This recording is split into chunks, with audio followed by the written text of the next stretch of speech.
Today's episode is sponsored by BarkBox. The last time you saw this Vizsla, he didn't even have a name yet. Well, I'm pleased to announce his name is now Mars. You look like a Mars. Click thumbs up for Mars, subscribe to my channel, and grab a copy of America's #1 best-selling dog training book. Today, we're gonna focus on how to teach your dog hand signals so that you can dramatically improve your communication. If you've ever had a puppy biter, you'll know that trying to get them interested in a toy when they start biting you can be really hard. For some reason, he'd still prefer to bite my flesh, my watch even. Why would you want to chew a watch? Now, sometimes you just have to make the toy more exciting or maybe just get a more exciting toy. We got your very first BarkBox. That way, you don't have to bite on me. It's already working. This is great. If you would just be a little patient, you just go ahead and do it yourself. Looks like Knights of the Hound Table. He's not biting me anymore. This is good. I like that he's biting this instead. This is some type of official document. What are you doing? From a dog training perspective, one of the cool things about a toy like this is the wings right here are crinkly, but the rest of the toy is normal. There's even a squeak in it. Squirrel Lancelot. It's amazing how a new toy can spark a dog's interest in training and playing. That makes BarkBox worth it all by itself. So they claim these treats are good for training. Sit.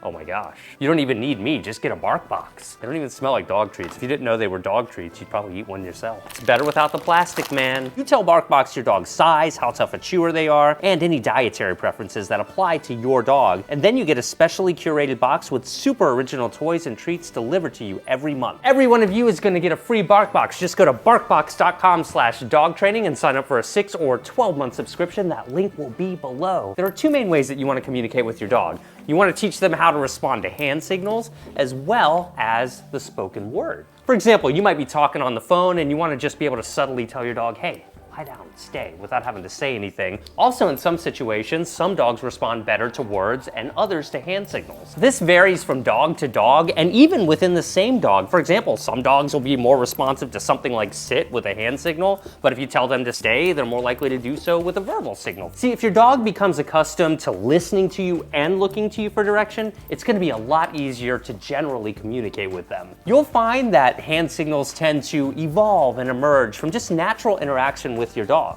For example, a lot of you might have taught your dog how to sit by kind of luring them back just like that. Sit, good job. And that might have turned into, hey, sit like that. And ultimately, many of you can probably get your dog to sit just by doing that, right? That's a hand signal. In this case, you don't go from the lure to your final hand signal all in one motion. You slowly evolve it. When it comes time to decide what kind of hand signal you want to use, you can make them up. Use any hand signal that's natural to you. Now let's take stay next. I probably use this hand signal more than anything. I mean, it's like a giant stop sign for your dog. As a general rule of thumb, it's a good idea to accompany your hand signal and the word you're trying to teach them simultaneously so that they can begin to equate both of them to mean the same thing. Stay.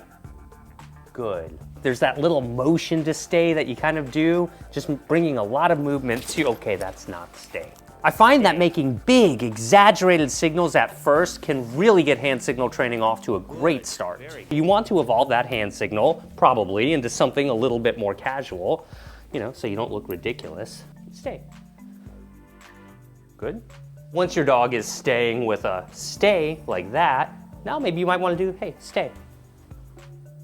Good. Now let's see if he'll do it without me even saying anything, because you want to be able to use them both interchangeably. Good. Mars is learning how to speak, so let's see if we can refine a nice hand signal for this. Usually when I teach a dog to speak, I'll hold up the treat until they say, hey, give me that treat. And of course, I'll reward them for vocalizing it first. So my goal here is to see if I can get him to reliably speak when I hold it up like this, and then I'm going to try to evolve that hand signal into something a little bit more creative. Yes, I'll take that. Good job.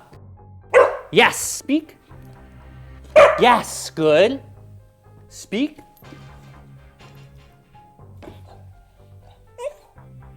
Excellent. He's really speaking reliably here when I have a treat in my hand and I say speak like that. I'd like to see if I could get him to speak when I go speak like that. Speak. Good. Did you see how I kind of moved my fingers a little bit to try and phase it in right there? Right as he was doing it, to let him know they kind of mean the same thing. Speak. Good job. Very nice. Yeah, that was a little bit of a speak there. I like that. I think he's starting to get it.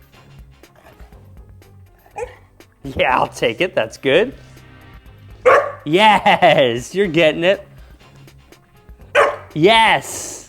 Sometimes you might find that it's really easy too to use an existing hand signal that your dog already knows. For example, Mars over here knows how to shake hands. But when I put out my hand like this for shake, he's like, oh, I know what that means. Wave is where they lift up their paw, but they're not actually making contact with you. So that was almost good. I'm gonna reward that. But we're gonna use that to show him how to wave. See, if I just do that, he doesn't know what I'm talking about. Wave, good. Did you see what I did there? Kind of psyched him out a little bit and gave him a different hand signal to look at. And wave, good, right there. He's anticipating the shake, but I'm pulling my hand out at the last second. Wave, good job.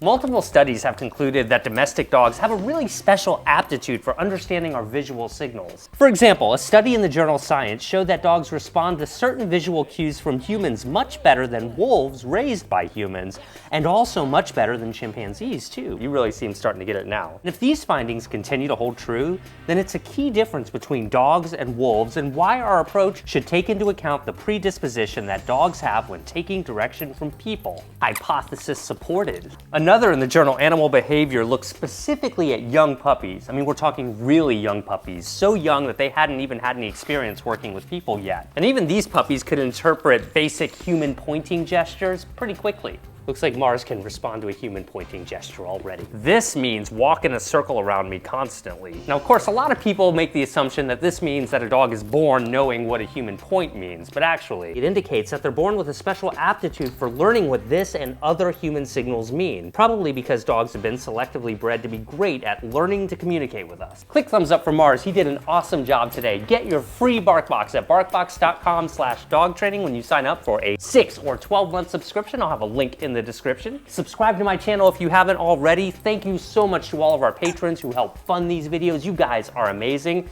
And pick up a copy of my best-selling dog training book, Dog Training Revolution. We'll see you guys in the next video.